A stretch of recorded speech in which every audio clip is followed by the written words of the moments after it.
আপনারা দেখেছেন আজকের ঘটনা, ঢাকা বিশ্ববিদ্যালয়ের একজন শিক্ষক তিনি রমজান মাসে বিশ্ববিদ্যালয়ের শিক্ষার্থীদেরকে বিশ্ববিদ্যালয় আঙ্গিনায়, যে বিশ্ববিদ্যালয়ে জায়গা দান করেছে একজন মুসলমান নবাব, যে বিশ্ববিদ্যালয় চলে বেশিরভাগ মুসলমানদের করের টাকায়, সেই বিশ্ববিদ্যালয় মুসলমানদের জায়গায় মুসলমানদের টাকা, বেশিরভাগ মুসলমানদের টাকা যেখানে, সেখানে সেই প্রতিষ্ঠানে কোরআনে কারীম তেলাওয়াত করা হয়েছে, তার জন্য শোকজ যিনি জারি করেছেন তাকে আজকে শিক্ষার্থীরা যে কোরআনে কারীমের তেলাওয়াত শুনিয়েছেন তার কক্ষে গিয়ে আপনারা দেখেছেন। والتين والزيتون وطور سينين وهذا البلد الأمين। অবাক করা বিষয় কি জানেন, এদেশের এক শ্রেণীর মিডিয়া এটাকে নিয়ে সমালোচনা করে বলছে যে জোর করে কোরআন শোনানো তো ঠিক না। নীতিবাক্য শুনেছেন?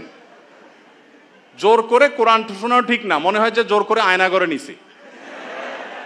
যারা জোর করে আয়নাঘরে নেওয়ার বিরুদ্ধে কোনোদিন একটা শব্দ বলতে পারে নাই, তারা এখন আল্লাহর কালাম শুনাইছে একজন মুসলমান দাবিদার মানুষকে, কোনো হিন্দুকেও শোনায় নাই, সেটার বিরুদ্ধে তারা প্রতিবাদ করতেছে জোর করে কোরআন তেলাওয়াত করা শিখবে। তাহলে জোর করে কোরআন তেলাওয়াত বন্ধ করা ঠিক আছে? রমজানে যখন কোরআন তেলাওয়াত করতে দেওয়া হয় নাই, সেখানে শোকজ জারি করা হয়েছে, সেটা ঠিক ছিল? তাহলে তুমি নিজের বেলায় খুব অধিকারের পরে সোচ্চার, অন্যের বেলায় একেবারে সোচ্চার না।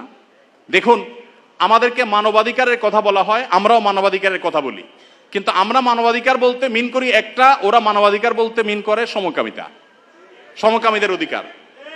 আমরা বৈষম্য বিরোধী বলতে চাই সমাজে হিন্দুদের প্রতি কোনো বৈষম্য হবে না, খ্রিস্টানদের প্রতি কোনো বৈষম্য হবে না, নারীদের প্রতি কোনো বৈষম্য হবে না, কারোর প্রতি কোনো বৈষম্য হবে না, হুজুর শ্রেণীপতির বৈষম্য হবে না। দাঁড়িয়ে আছে তাহলে সে চাকরির জন্য অনুপযুক্ত বিবেচনা করা হবে, দায়ের কারণে এই বৈষম্য হবে না।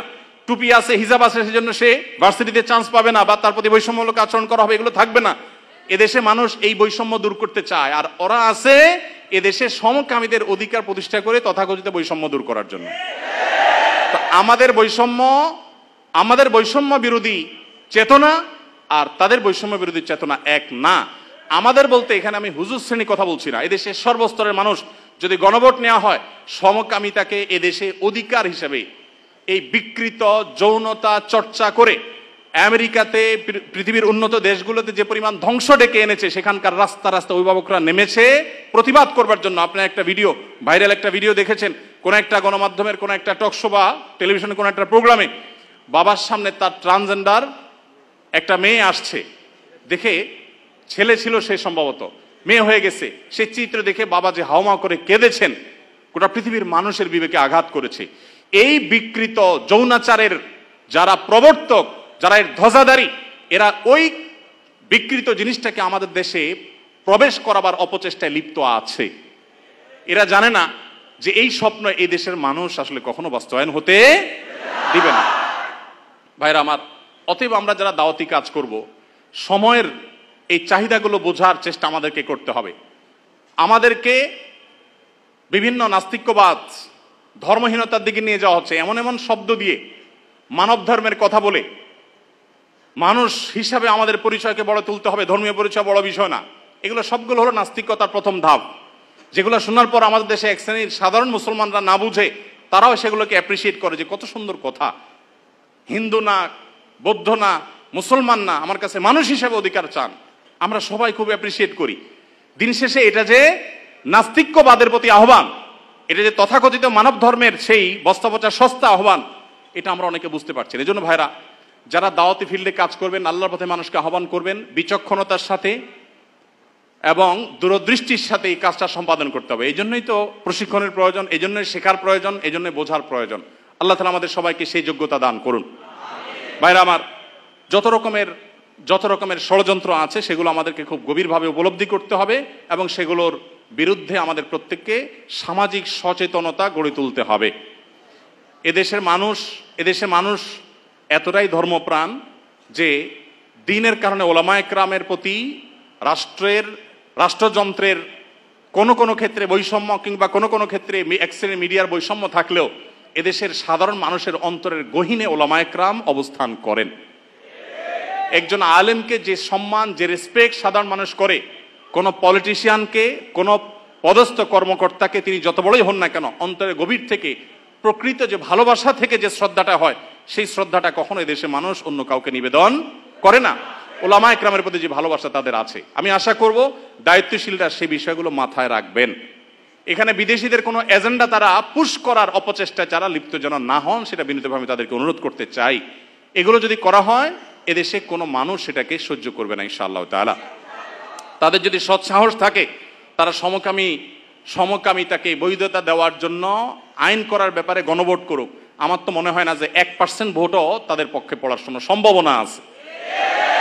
ভাইরা আমার, অতএব এই যে যারা আমাদেরকে মত প্রকাশের স্বাধীনতার কথা বলে এবং সবক শিখায়, তারাই যদি আমাদেরকে এমন জিনিস চাপায় দেয় যেটা এদেশের কোনো মানুষ বিশ্বাস করে না, তাহলে এর চাইতে বড় বাক স্বাধীনতা হরণ আর কি হতে পারে?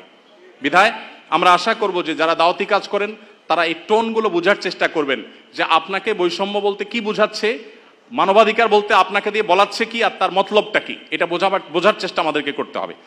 এরপর যে পয়েন্টটা বলবো তা হলো দাওয়াতি কাজ যারা আমরা করবো ইনশাআল্লাহ, দাওয়াতি ফিল্ডে যারাই কাজ করবো ইনশাআল্লাহ, তারা সব সময় একটা জিনিস মাথায় রাখবো যে পুরুষদের পাশাপাশি আমাদের অনেক মেয়েদের মধ্যে দায়ী তৈরি করতে হবে। আমাদের দেশে নারীদের মধ্যে দাওয়াতি কাজ করবার মতো সেরকম মহিলা দায়ী, উপযুক্ত দায়ী নাই। আয়েশা রাদিয়াল্লাহু তাআলা আনহার কাছে অন্যান্য মেয়েরা দিন শিখবার জন্য আসতেন। অনেক আলেম আছেন, তার স্ত্রীকে পর্যন্ত তিনি এতটুকু যোগ্যতা গড়ে তোলেন নাই, এতটা যোগ্যতা সৃষ্টি করে দেন নাই যে তিনি আশপাশের মহিলাদেরকে, তার বিল্ডিংয়ে থাকা মহিলাদেরকে অ্যাটলিস্ট দাওয়াতি কাজ করবেন, আল্লাহর পথে আহ্বান করবেন।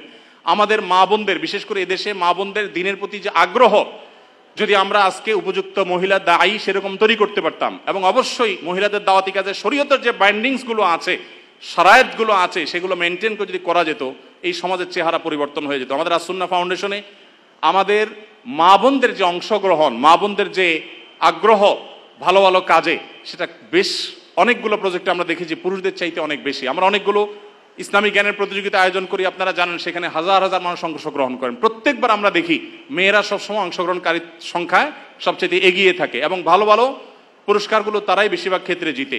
অতএব আমাদের মা বোনদের জন্য দায়ী গড়ে তোলার কাজ আমাদেরকে করতে হবে। আমাদের স্ত্রী, আমাদের বোন, আমাদের মা, তাদেরকে দিনের বেসিক বিষয়গুলো শেখাতে হবে এবং ওলামা ইকরামদের তত্ত্বাবধানে তাদেরকে দায়ী হিসাবে গড়ে তুলতে হবে। আবার দাওয়াতি কাজের জন্য শরিয়ার বাইন্ডিং, শরিয়ার নীতিমালাকে লঙ্ঘন করে এক জেলা থেকে আরেক জায়গায় মাহরাম ছাড়া বা যাচ্ছে তা খুশি করে সংসার স্বামী সব ত্যাগ করে করবেন তিনি, সেই দাওয়াতের কথা আমি বলছি না, কিন্তু বেসিক দাওয়াতি কাজ আমাদের মা বোনদেরকে করতে হবে এবং তাদেরকেও সেরকম ক্যাপাবল করে আমাদেরকে গড়ে তুলতে হবে। আল্লাহ তো আমাদের সবাইকে সেই তৌফিক দান করুন।